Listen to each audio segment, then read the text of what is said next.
3 രീതിയിൽ നിങ്ങൾക്ക് ക്യാഷ് ഉണ്ടാക്കാം. അതിലാണ് EBI മെത്തേഡ്. അതിലൊന്നാമത്തെ വഴിയാണ് എംപ്ലോയി, അതായത് നിങ്ങൾക്ക് എവിടെയെങ്കിലും ജോലി എടുത്തുകൊണ്ട് നിങ്ങൾക്ക് ക്യാഷ് ഉണ്ടാക്കാം. ഇനി രണ്ടാമത്തതാണ് നിങ്ങൾക്ക് ബിസിനസ് ചെയ്തുകൊണ്ട് ക്യാഷ് ഉണ്ടാക്കാം. ബിസിനസ്സിൽ തന്നെ നിങ്ങൾക്ക് ഒരു പ്രോഡക്റ്റിലൂടെ ക്യാഷ് ഉണ്ടാക്കാം. പ്രോഡക്റ്റിൽ തന്നെ ഒരു പ്രോഡക്റ്റ് മാനുഫാക്ചറിങ് ചെയ്തിട്ട് ക്യാഷ് ഉണ്ടാക്കാം. അതേപോലെ തന്നെ മറ്റൊരാളുടെ പ്രോഡക്റ്റ് റീസെല്ല് ചെയ്തുകൊണ്ട് ക്യാഷ് ഉണ്ടാക്കാം. അതേപോലെ തന്നെ മറ്റൊരു ബ്രാൻഡിൻ്റെ പ്രോഡക്റ്റ് നിങ്ങളുടെ പേരിലേക്കാക്കി മാറ്റി നിങ്ങൾക്ക് റീബ്രാൻഡ് ചെയ്തിട്ട് അല്ലെങ്കിൽ വൈറ്റ് ലാബലിംഗ് ചെയ്തിട്ട് ക്യാഷ് ഉണ്ടാക്കാം. അതുപോലെ സർവീസുകളിലൂടെ നിങ്ങൾക്ക് ക്യാഷ് ഉണ്ടാക്കാം. ഉദാഹരണമായിട്ട് പറഞ്ഞാൽ നിങ്ങൾക്കിപ്പോൾ ഡിജിറ്റൽ മാർക്കറ്റിംഗ് അറിയാമെങ്കിൽ ആ സർവീസ് മറ്റുള്ളവർക്ക് പ്രൊവൈഡ് ചെയ്ത് കൊടുത്തുകൊണ്ട് നിങ്ങൾക്ക് ക്യാഷ് ഉണ്ടാക്കാം. അതേപോലെ ഗ്രാഫിക് ഡിസൈനിങ്, വീഡിയോ എഡിറ്റിങ് ഇതുപോലുള്ള സർവീസുകൾ പ്രൊവൈഡ് ചെയ്ത് കൊടുത്തുകൊണ്ട് നിങ്ങൾക്ക് ക്യാഷ് ഉണ്ടാക്കാം.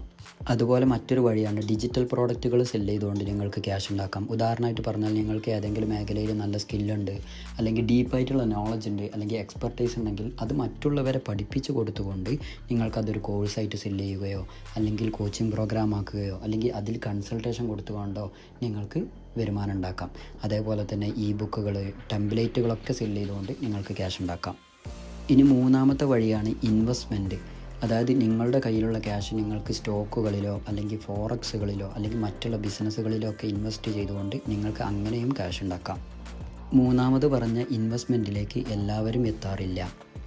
അപ്പോൾ അതിലേക്ക് എത്താൻ നിങ്ങൾ എന്ത് ചെയ്യണമെന്ന് വെച്ചാൽ ഇയും ബിയും ചെയ്തിട്ട് അതിൽ നിന്ന് കിട്ടുന്ന വരുമാനത്തിൻ്റെ ഒരു സർട്ടൈൻ പെർസെൻറ്റേജ് എടുത്ത് മാറ്റി വെച്ച് അത് നിങ്ങൾ എന്ത് ചെയ്യണം, ഇൻവെസ്റ്റ് ചെയ്യണം.